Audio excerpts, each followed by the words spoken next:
I can't wait for the show, dude. These trailers look awesome. Yeah, I'm really excited for the one about the SMU preview. Yeah. Oh, it's gonna be so good. And then we have. Oh, dude, I'm gonna be on the show talking about that SMU preview. That's crazy. Are you so excited on the show? I'm so excited. We also have Homecoming, yeah. And then you're gonna talk Miller's Killers. Yeah, I'm gonna do some Miller Killers, and you're gonna do Stein's Lines, I think. Wait, guys, we're in the theater.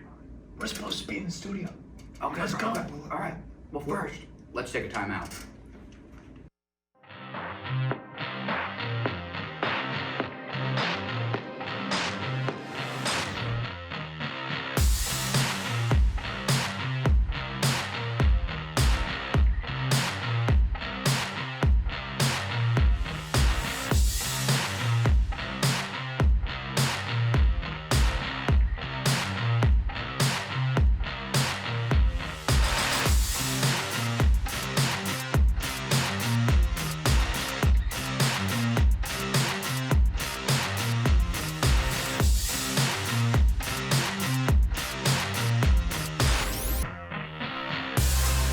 What's going on, ladies and gents, and welcome into another episode of Temple Timeout. I'm Adam Miller alongside Brian Stein.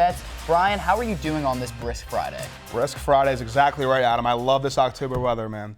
But I can't think of any other place I'd rather be right now than here in the studio with the Temple Timeout crew.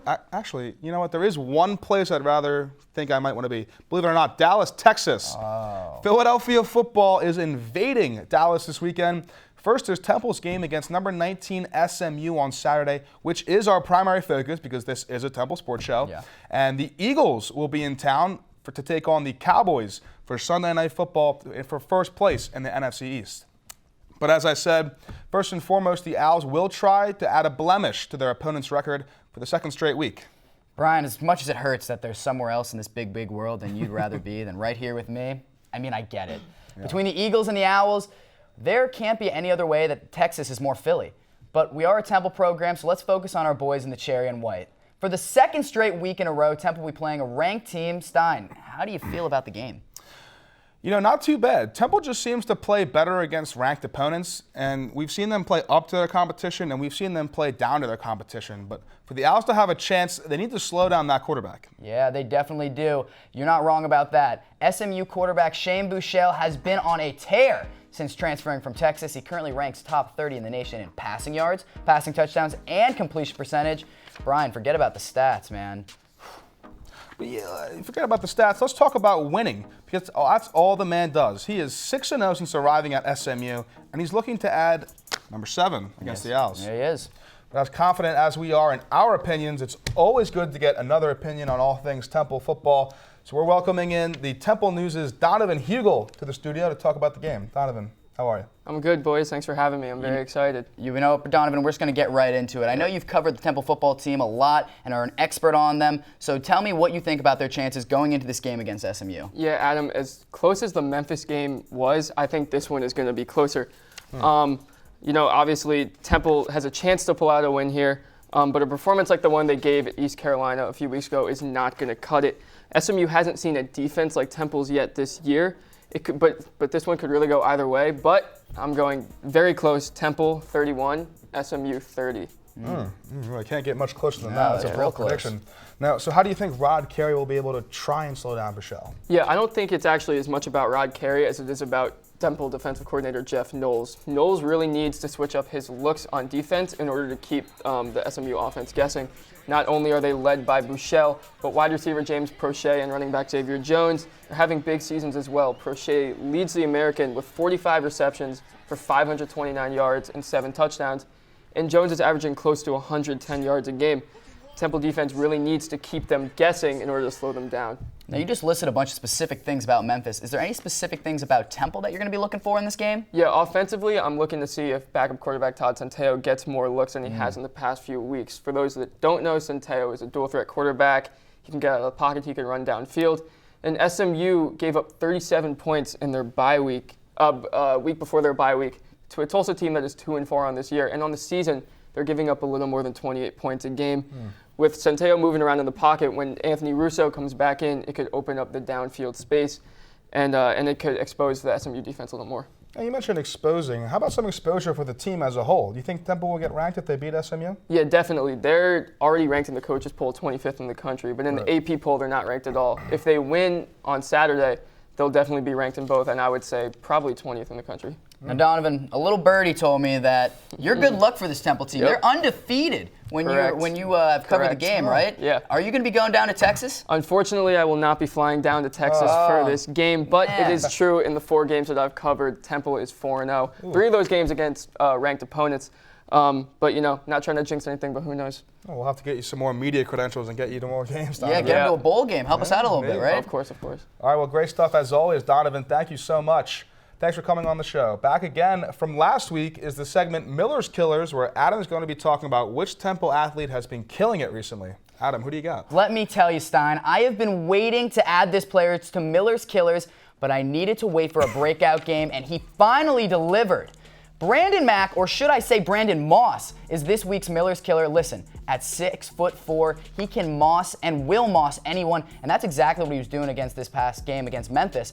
Mack went off, totaling 9 catches, 125 yards, and 1 touchdown. Man, if the Owls want to win against Memphis, I think they might need another big game from Mack. What do you think? Yeah, I absolutely think so. I think they need a big game from everybody. Whoever wants to step up, by all means. You know, Ray Davis, Jagger Garner, whoever wants to step up. But I'm not going to disagree with you, Adam. Mack was a beast, and it wouldn't hurt the Owls to have another big game like that again.